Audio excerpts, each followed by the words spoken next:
Hi everyone. আজি মই আপোনালোকক শিকাম প্ৰিন্সেছ কাটটো কেনেকৈ কাটে মানে মই কেনেকৈ কাটো আৰু মই যিখিনি জানো সেইখিনি আপোনালোকক মই শিকাম আৰু বাকি মোকো জনা আছে বাৰু তেওঁলোকৰ পৰা আপোনালোকে আৰু বেছি ভালকৈ শিকিবলৈ পাৰিব কিন্তু মই এনেকৈয়ে 2 টকা ঘটি খাই আছো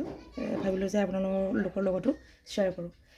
এইটো হৈছে ফৰ্মাৰটো এইটো মানে ব্ৰাকাট ব্লাউজৰে এইটো মানে পিঠিৰ ফৰ্মাৰটো হয় আৰু মই ইয়াৰ পৰাই এতিয়া এটা প্ৰিন্সেছ কাটৰ মানে ফ্ৰণ্ট সাইডটো বনাম অলৰেডি বাৰু পিঠি সাইডটো হৈ গ'ল পিঠি সাইডটো আৰু এনেকাই আপোনালোকে পিঠিৰ ডিজাইনটো যেনেকৈ দিয়ে সেইটো তেনেকৈ কাটিলে হৈ গ'ল এতিয়া ইয়াৰ পৰা মই প্ৰিন্সেছ কাটটো বনাম এইটো এনেকৈ ফৰ্মাৰটো মই পাৰি ল'লোঁ এই প্ৰথমতে এইটো এনেকৈ ড্ৰ কৰি ল'লে হৈ গ'ল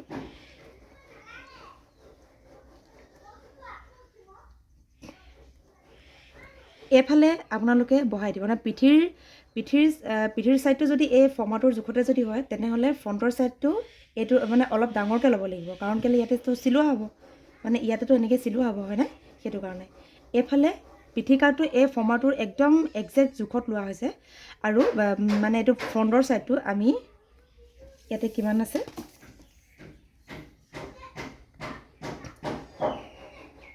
ইয়াতে ধৰি লওক 11.5 মান আছে কিন্তু ইয়াতে আমি ল'ম 14 লৈ ল'ম পিছত যিডোখৰ এফালে বাঢ়ি থাকে সেইডোখৰ কাটি দিলেই হ'ল মই মানে এনেকৈ চিলাওঁ হা আৰু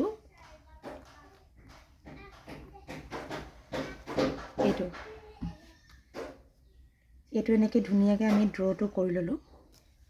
আৰু এইফালেও আমি এনেকৈ ধুনীয়াকৈ মানে মিলাই দিম এইটো এনেকৈ ষ্ট্ৰেইটকৈ আপুনি মানে মিলাই দিওঁ বুলিও পাৰে হৈ গ'ল এতিয়া ইয়াতে আপুনি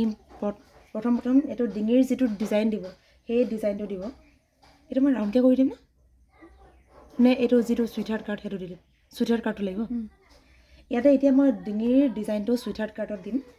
এইটো এনেকৈ ইয়াৰ পৰা এনেকৈ অকণমান বেকাকৈ মই ল'ম এইটো ইয়াতে এনেকৈ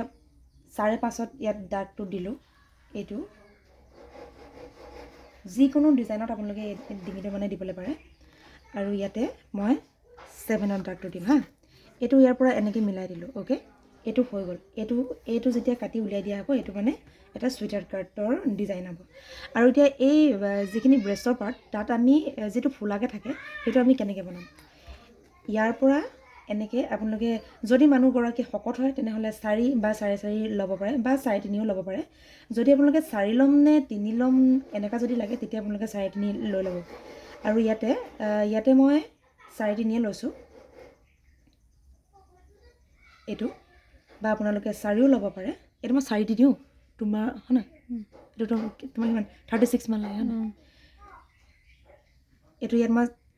4 দিছোঁ কাৰণ তেখেতৰ সাইজটো 36ৰ হয় ইয়াৰ পৰা আপোনালোকে নাপটো ল'ব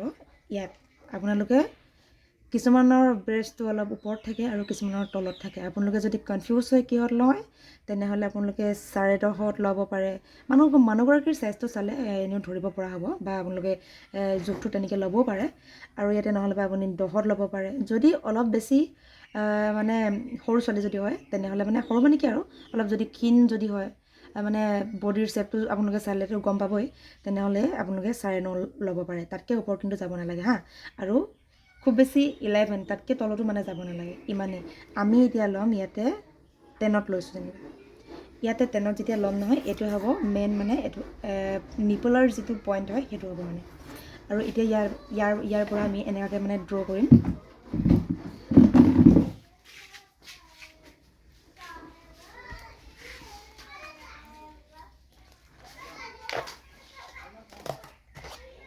এই যিটো ছাইড হাতৰ লগোৱাটো এইটো যিটো ছাইড এইটোৰ পৰা আমি মানে ড্ৰটো কৰিম ইয়াৰলৈকে হা ইয়াৰ পৰা এনেকৈ যদি আপোনালোকৰ এইখিনিত যদি খেলি মেলি লাগে আপোনালোকক মই দেখাই দিছোঁ আপোনালোকে ইয়াত যিটো জোখ লৈছিলে 4 ইয়াতো আপোনালোকে ল'ব পাৰে 4 এনেকৈ এতিয়া এইটো এনেকুৱাকৈ মিলাম মানে ইয়াৰ পৰা এনেকুৱাকৈ এইটো মানে বুজিলেনে তাৰপিছত ইয়াতে ফুলিবৰ কাৰণে এইফালৰ পৰা অকণমান আনিম এই বস্তুটো এইটো মানে কাটন যাব হা আৰু ইয়াতে আপোনালোকে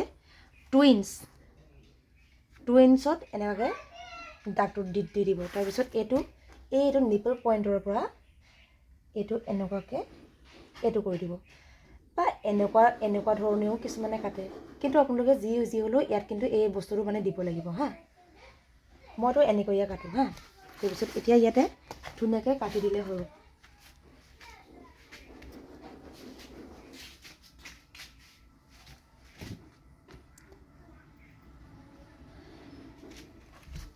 এই ছাইডটো ইয়াৰ পৰা ইয়ালৈকে ফৰ্মাৰ যিটো জোখটো আছে,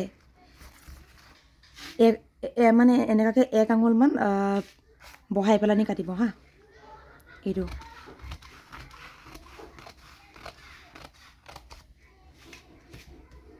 এইটো হৈছে ডিঙিৰ পাৰ্টটো। আৰু কাপোৰটো কাটোতে কিছুমানে এনেকুৱাকৈ ধৰি পেলাই এনেকৈ দাঙি পেলাই কাটে, কিন্তু তেনেকৈ কাটিব নালাগে। সদায় এনেকুৱাকৈ হাতটো ধৰি মানে কাপোৰত এনেকুৱাকৈ হাতটো বহাই তাৰপিছত কাটিব লাগে। তেতিয়া মানে কাপোৰটো উঠি নাযায় বা বেয়া নহয়, একা বেকা নহয় আৰু।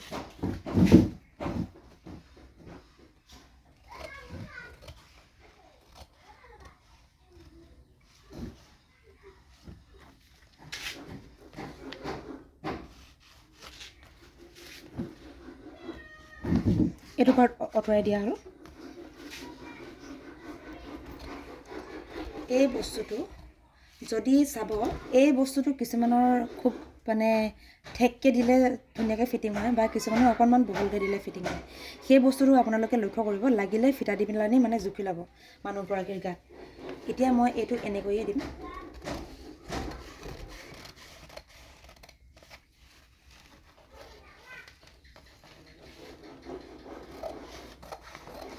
এইটো কিন্তু এনেকুৱাকৈ পোনকৈ কাটিব হা, এনেকুৱা ষ্টাইলত কাটি নিদিব। কি কাৰণে কৈ আছোঁ মই জনাই আছোঁ বাৰু। এতিয়া এইটো হৈ গ'ল। এইটো মানে এতিয়া যেতিয়া সম্পূৰ্ণ এনেকৈ শ্বেপটো কাটি হ'ব, তাৰ পিছতহে এই বস্তুটো কাটিব হা। এইটো এনেকৈ ধৰি ধুনীয়াকৈ এনেকৈ আপুনি কাটিব। এইটো আৰু এই বস্তুটো যে এনেকুৱাকৈ কাটি দিব ধুনীয়াকৈ। ইয়াত আমি ধুনীয়াকৈ এনেকৈ কাটি দিলোঁ, এৰাই দিলোঁ, আৰু এইকণ যে আছে এই বস্তুটো কাটিব হা। ডেটছ ইট, হৈ গ'ল। এইটো এনেকৈ ধুনীয়াকৈ যেতিয়া জইন কৰি দিব, এইটো মানে মই এতিয়া অকল এটা পাৰ্টত কাটি দিছোঁ। এইটো মানে মই এতিয়া ফৰ্মাৰ কাটি আছোঁ হা। যেতিয়া কাপোৰত কাটিব এনেও ডাবলকৈ কটা হয়, কাপোৰটো এনেকুৱাকৈ মেলি দিয়াৰ লগে লগে মানে দুটা পাৰ্টটো হ'বই। এতিয়া এইটো ছাইডটো